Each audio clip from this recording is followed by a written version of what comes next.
హల్లెలూయా, హల్లెలూయా. దేవునికి ఆయనకి దేవుడు ఎప్పుడు వేరువేరుగా లేరు, విడివిడిగా లేరు. ప్రియమైన వాళ్ళరా, ఇద్దరు ఉన్నారు ఒకే చోట. దేవుడు ఉన్న చోట ఈయన ఉన్నాడు, ఈయన ఉన్న చోట దేవుడు ఉన్నాడు. అందుకనే మన వ్యక్తిగత జీవితం ఆ స్థితిలోనికి రాగలుగును గాక. హల్లెలూయా. మనం ఉన్న చోట ఎవరు ఉండాలి? దేవుడు ఉండాలి. దేవుడు ఉన్న చోట మనం ఉండగలగాలి. ఆ పరిస్థితులకు రాగలిగితే అక్కడ రాయబడిన మాట తెలిసిన, నాకు వేరుగా మీరు లేరు అంటాడు ఆయన. మీకు వేరుగా నేను లేను అంటాడు. ఆయనకి వేరై ఉండి మనం ఏమీయో చేయలేం. ఆయన మనతో లేకపోతే ఏమీ చేయలేం. అదే సమయంలో ఆయన అంటాడు, నన్ను నమ్మడం నీ వలనైతే నమ్మువానికి.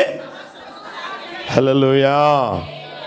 ఆ మాటలు ప్రియమైన వాళ్ళరా మనం గుర్తెరగలిగితే మనం అనే మాట ఏందయ్యానంటే, నా దేవుని వలన నేను సమస్తము చేయగలను.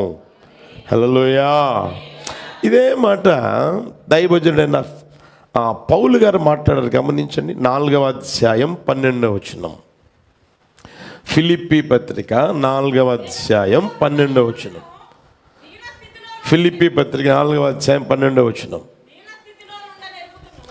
దేన స్థితిలో ఉండనే నెరుగుదును, సంపన్న స్థితిలో ఉండనే నెరుగుదును, ప్రతి విషయములోనూ ప్రతి అన్ని కార్యములలోనూ కడుపు నిండి ఉండుటకును, ఆకలి కొని ఉండుటకును, సమృద్ధి కలిగి ఉండుటకును, లేమిలో ఉండుటకును నేర్చుకొని ఉన్నాను. అందరూ చదవండి గట్టిగా మాట. నన్ను బలపరుచు వాని యందే నేను, మరలానండి, నన్ను బలపరుచు వాని యందే నేను సమస్తమును చేయగలను. ఎంత ఖచ్చితంగా, ఎంత రూఢిగా అని చెప్తున్నాడు. గమనించిన ప్రియమైన వాళ్ళరా, దేవుడు నాకు వేరుగా లేడు, నేను దేవునికి వేరుగా లేను. ఆయనకి వేరయ్యుండి నేనేమీ చేయలేను. అయితే నన్ను బలపరుచువాని యందే నేను సమస్తమును చేయగలను. అది ఏదైనా సరే నేను చేయగలను, సమస్తము చేయగలను. ఏం చేస్తాడంట ఆయన? సమస్తము చేయగలను అని అన్నప్పుడు ఆయన ఏం చేస్తాడంట? దాన్ని గమనించిన అక్కడే చదవండి, అన్నమాట చదవండి. 12వ వచనం చూడండి. దేన స్థితిలో నేను ఉంటా, ఇది సమస్తము చేయుదును అని అన్నప్పుడు అక్కడ అర్థం ఏంటంటే, దేన స్థితిలో ఉండడము నాకు తెలుసు, సంపన్న స్థితిలో ఉండడము నాకు తెలుసు, ప్రతి విషయంలోనూ అన్ని కార్యములలోనూ కడుపు నిండి ఉండుటకును, ఆకలి కొని ఉండుటకును, సమృద్ధి కలిగి ఉండుటకును, లేమిలో ఉండుటకును నాకు తెలుసు. నాకు తెలుసు, నేను సమస్తము చేయగలను. హల్లెలూయా. చాలామంది మనం గమనిస్తే అందరూ కోరుకుంటానే ఉంటారు. మంచిదే, కోరుకోకూడదని కాదు నేను చెప్పేది. ఏ స్థితిలో ఉండాలని గట్టిగా చెప్పండి. సంపన్న స్థితిలో ఉండాలి, గొప్ప ఆశీర్వాదం పొంది నడిపించబడుతూ ఉన్న ఆ పరిస్థితులు నేను ఉండాలి. మంచిదే, తప్పేం కాదు, కోరుకోవాలి, ఆశపడాలి. అర్థమవుతుందా? దేన స్థితిలో ఉండడం కూడా నువ్వు నేర్చుకోవాలా. సంపన్న స్థితిలో దేవుడు ఉంచితే ఆ స్థితిలో ఉండాలి. అది లేకుండా దేవుడు నిన్ను దీన స్థితిలో ఉంచాడు అనుకోండి, అందులో కూడా ఉండడం నేర్చుకోగలగాలి, అందులో ఉండడం కూడా నీకు తెలుసుకోగలగాలి, అక్కడ కూడా నువ్వు బ్రతకడం నేర్చుకోగలగాలి. కడుపు నిండి ఉండుటకును, ఆకలి కొని ఉండుటకును, సమృద్ధి కలిగి ఉండుటకును నాకు తెలుసు, లేమిలో ఉండడం నాకు తెలుసు. ఏమీ లేకపోయినా నేను ఉండగలను, అన్నీ ఉన్నా నేను ఉండగలను.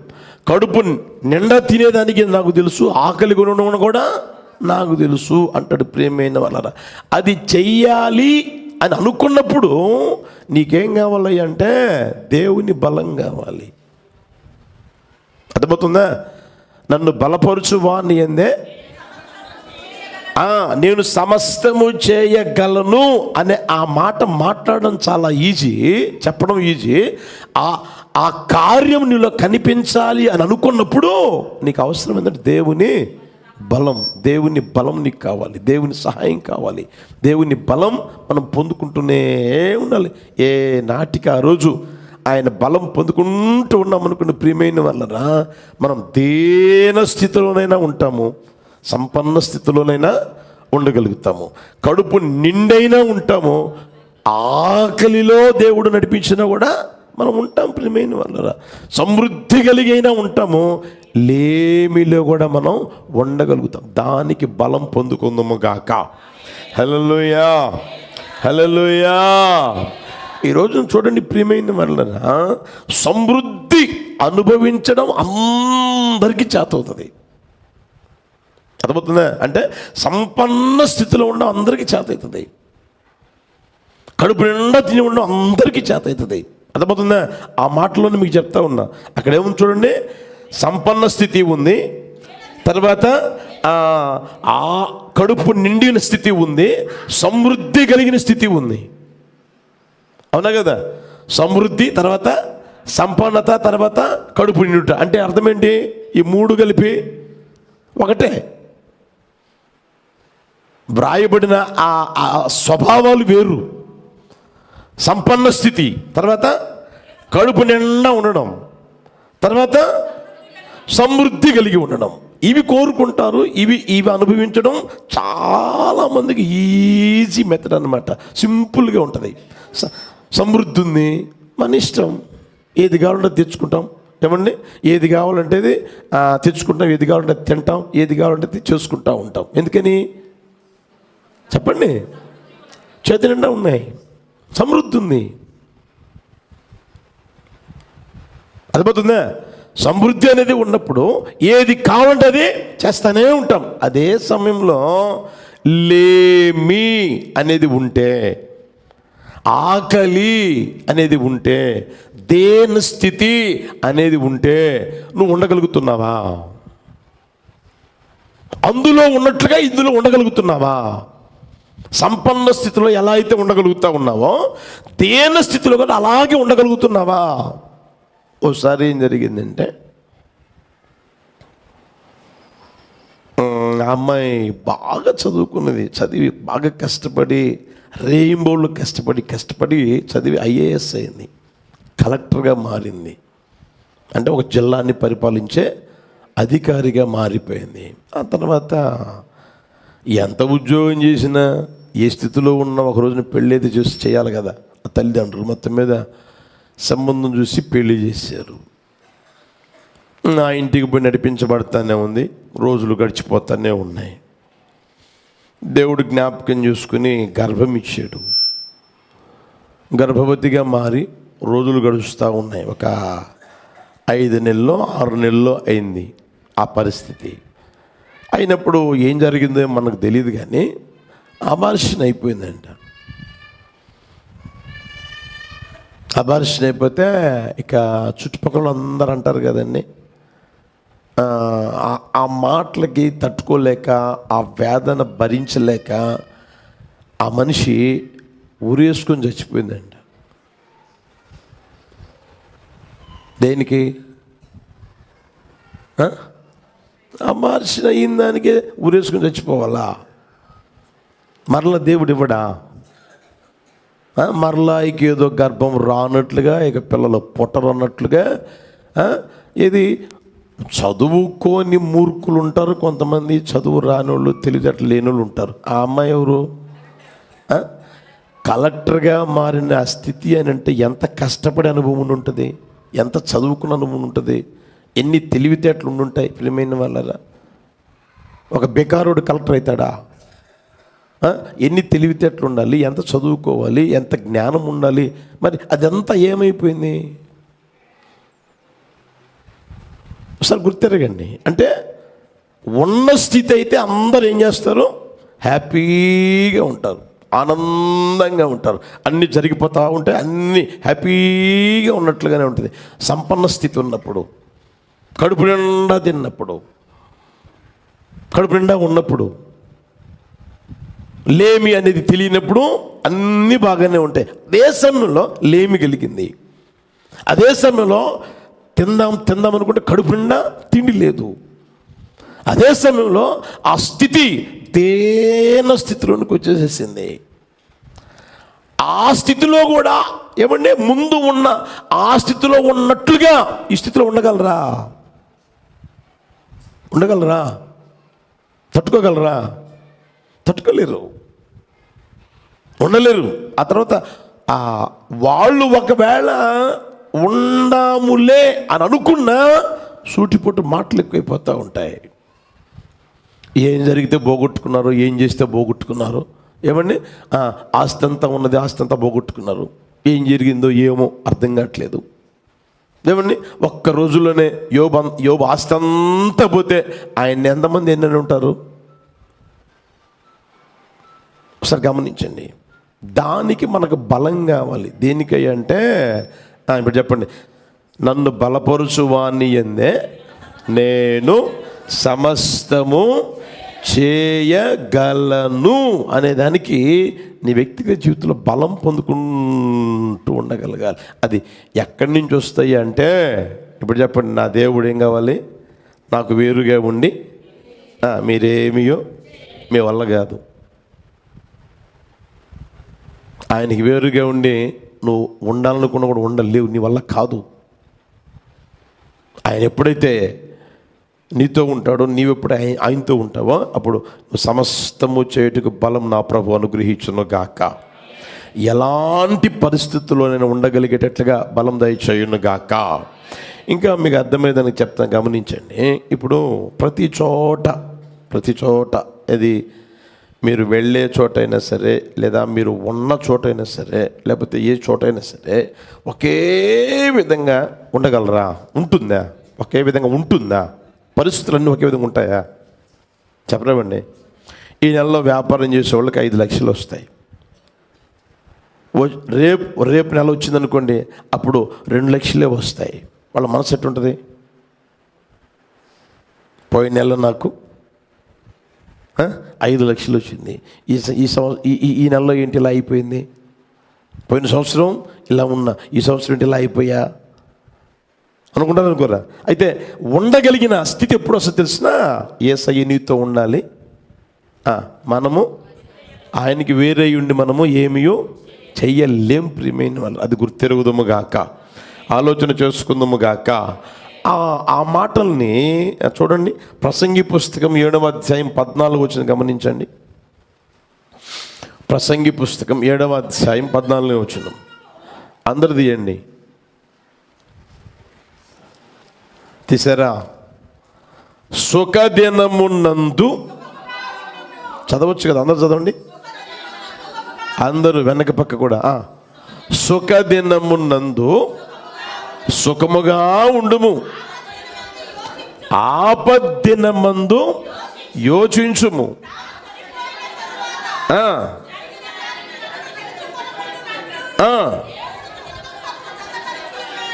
దేవుడు ఏం చేశాడంట? సుఖం దుఃఖం ఒకదానికోటి అన్నదమ్ములు, లేకపోతే అక్క చెల్లెళ్ళు. హల్లెలూయా. రాత్రి పగలు ఎలా ఉంటుందో ఇప్పుడు చెప్పండి. సుఖము దుఃఖం మొత్తం కలిపేసేసాడంట ఆయన. ఒంటరి ఉంచట్లే, కలిపేసేసాడు. ఇప్పుడు అక్కడ చూడండి, సుఖదినమునందు ఎలా ఉండాలి? సుఖంగా ఉండు. ఇది బాగా చేస్తారు, అవును కదా? సుఖదినమునందు అందరూ బాగా చేస్తారు, బ్రహ్మాండంగా ఉంటుంది. వాళ్ళ జీవితం ఆనందంగా ఉంటుంది, సంతోషంగా ఉంటుంది, సమాధానకరంగా ఉంటుంది, దీవెనకరంగా ఉంటుంది. ఏమండి రెక్కలు ఆడిస్తూ ఉంటారు, రెక్కలు ఎగరేస్తూ ఉంటారు. నా అంతటోడు లేడు అంటారు, నా అంతటి వ్యక్తులు లేరు అన్నట్లుగా నడిపించబడుతూ ఉంటారు. తర్వాత ఏమొచ్చింది? ఎప్పుడు సుఖమే ఉండదు. తర్వాత ఏముంది?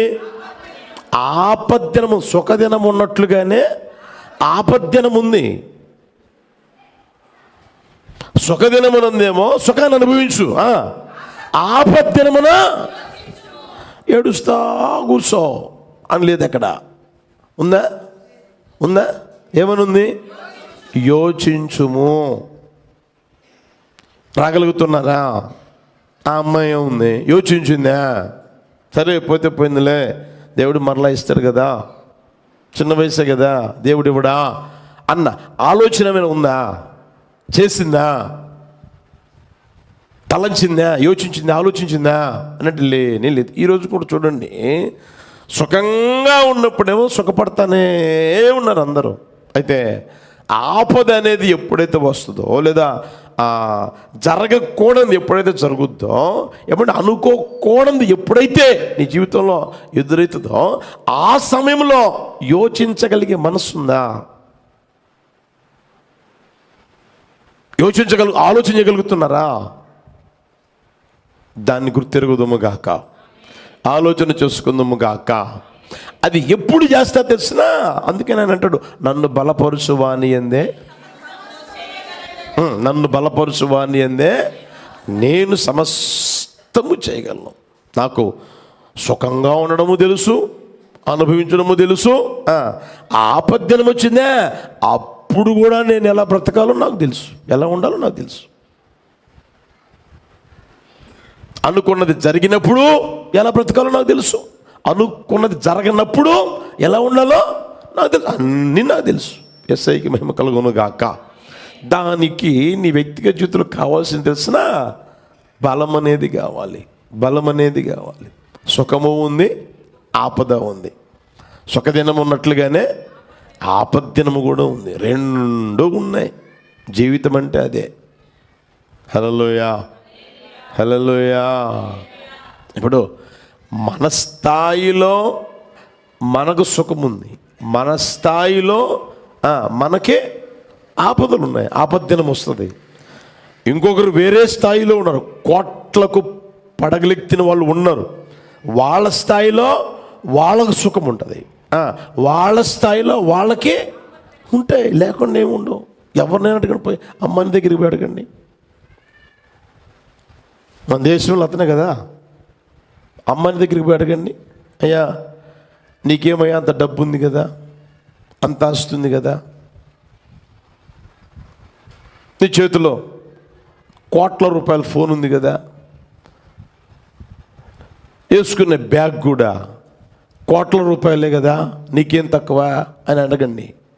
ఏ చెట్టుకి చెప్పండి గట్టిగా, అంతే. దాన్ని గుర్తెరుగుదము గాక. హల్లెలూయా. సుఖంగా ఉన్నప్పుడేమో ఉప్పొంగిపోకూడదు, ఆపద వచ్చినప్పుడేమో కురింగిపోకూడదు. నార్మల్గా వెళ్తా ఉండాలి. ఉన్నప్పుడేమో బడాయి శాస్త్రం ఉండకూడదు, లేనప్పుడేమో నాకేం గతి లేదండి అన్న ఆ బ్రతుకు ఉండకూడదు. ఈక్వల్గా వెళ్తా ఉండాలి. ఎంతటి స్థితిలో ఉంచాడా, ఎక్కడే ఉండు, అక్కడికి పోమాక. అర్థమైందా? ఈ స్థితిలోకి తీసుకొచ్చాడా, ఎక్కడే ఉండు, ఇలా రామాక. ఇలాగే ఈక్వల్గా వెళ్తా ఉండగలగాలి. హల్లెలూయా. అక్కడ చూడండి, ప్రసంగి పుస్తకం 3వ అధ్యాయం మొదటి నుంచి చూడండి.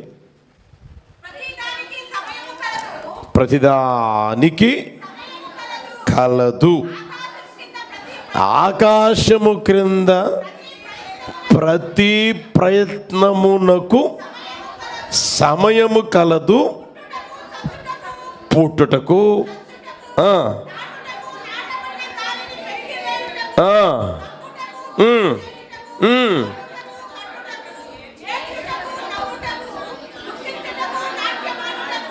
రాళ్ళను పారవేయుటకు, రాళ్ళను కుప్పగా వేయుటకు,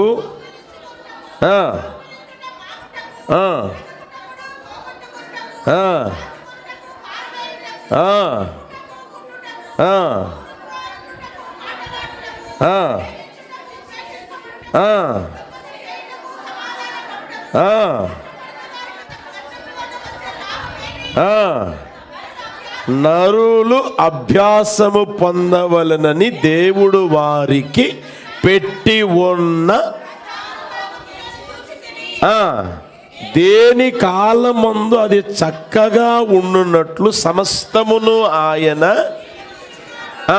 ఆయన శాశ్వత కాల జ్ఞానమును నరుల హృదయమందు ఉంచి ఉన్నాడు గాని దేవుడు చేయు క్రియలను పరిశీలనగా తెలుసుకొనుటకు అది చాలదంట. ప్రతిదానికి సమయం ఉంది. ఆకాశం కింద ప్రతి ప్రయత్నానికే సమయం ఉంది. నువ్వు ఎన్ని ప్రయత్నాలైనా చేయి, తప్పులేదు. ప్రయత్నం చేయడం తప్పు కాదు.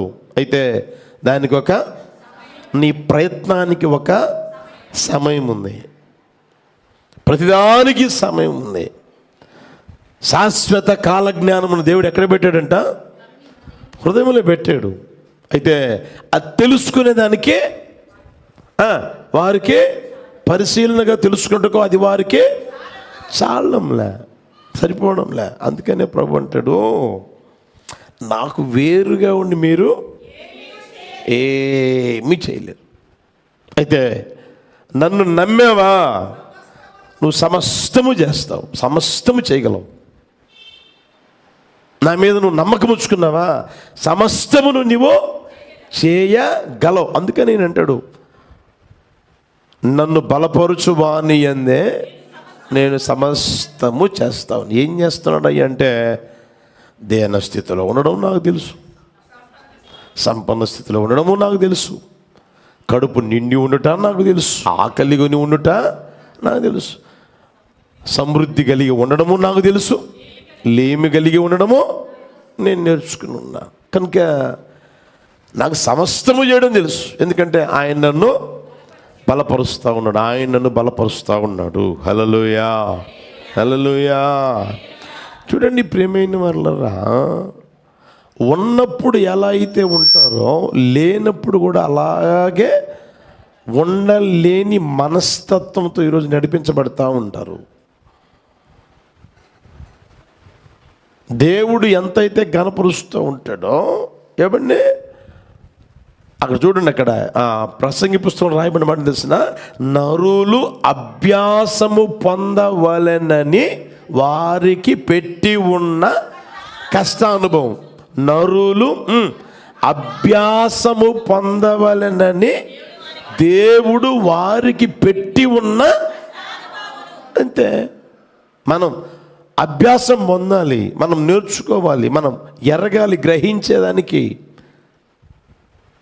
ఆటుపోట్లని తట్టుకొనగలిగేటట్లుగా ఆయన ఏం చేశాడంటే కష్టాలు పెట్టి ఉన్నాడు. ఆయన పెట్టి ఉన్న కష్టాలు ప్రియమైన వల్ల అది తెలుసుకోనగలిగే ఆ స్థితి లేకుండా ఈరోజు ఏమవుతుందో తెలిసిన, సొమ్మసిల్లిపోయే స్థితిలోకి వస్తూ ఉన్నారు, అలసిపోయిన పరిస్థితుల్లోకి వెళ్ళిపోతూ ఉన్నారు. అర్థమవుతుందా? కనుక ఆ సొమ్మసిల్లిపోయిన పరిస్థితుల్లో నుంచి, ఏమండి అలసిపోయిన పరిస్థితుల్లో నుంచి నీవు లేచదువుగాక, నువ్వు లేవనెత్తబడదువుగాక. హల్లెలూయా. సమస్తము చేయుటకు ఏమండి ఆయన ధారాళంగా నీకు బలము దయచేస్తూనే ఉంటుంది. ఎందుకంటే ఆయన నమ్మావు కనుక. అర్థమవుతుందా? అది ఏ పరిస్థితులైనా సరే ప్రియమైన వాళ్ళరా, నేను సమస్తము చేయగలను, నేను సమస్తం చేయగలను. ఎక్కడైనా నేను ఉండగలను, ఏ స్థితిలోనైనా ఉండగలను, ఎలాగైనా నేను ఉండగలను, ఏ పరిస్థితులైనా సరే నేను ఉండగలను. అది నేను నేర్చుకున్నాను. ఎందుకంటే దేవుడు నాకు నేర్పాడు, దాన్ని నేను అభ్యాసం చేసుకున్నాను. నా పరిస్థితులను బట్టి నేను అభ్యాసం చేసుకుని ఉన్నాను. హల్లెలూయా. దాన్ని మనం గుర్తెరుగుదుముగాక, దాన్ని ఆలోచన చేసుకుందాముగాక. బైబిల్లో రాయబడిన మాట మనం గమనిస్తే, సొమ్మసిల్లిన వానికి, చదువు గట్టిగా చెప్పండి, సొమ్మసిల్లిన వానికి బలమిచ్చేవాడు ఆయనే, శక్తిహీనులకు బలాభివృద్ధి కలుగు చేయువాడు ఆయన, యెహోవా కొరకు ఎదురు చూచువారు నూతన బలం పొందుకుంటానే ఉంటారు. అక్కడ చూడండి 3 అనుభవాలు ఉంటాయి. అల్లయ్యాక పరిగెత్తుతారు, సొమ్మసిల్లక పక్షిరాజు వలె రెక్కలు చాపి ఎగురుతారు, అలయక పరిగెత్తుతారు, సొమ్మసిల్లక నడిచిపోతారు. అవి 3 అనుభవాలు చూడండి. ఎగరడము, తర్వాత పరిగెత్తడము, తర్వాత నడవడం. ఎగరమంటే అందరూ ఎగురుతారు, అవునా కదా? అవునా కదా? ఎగరమంటే అందరూ ఎగురుతారు.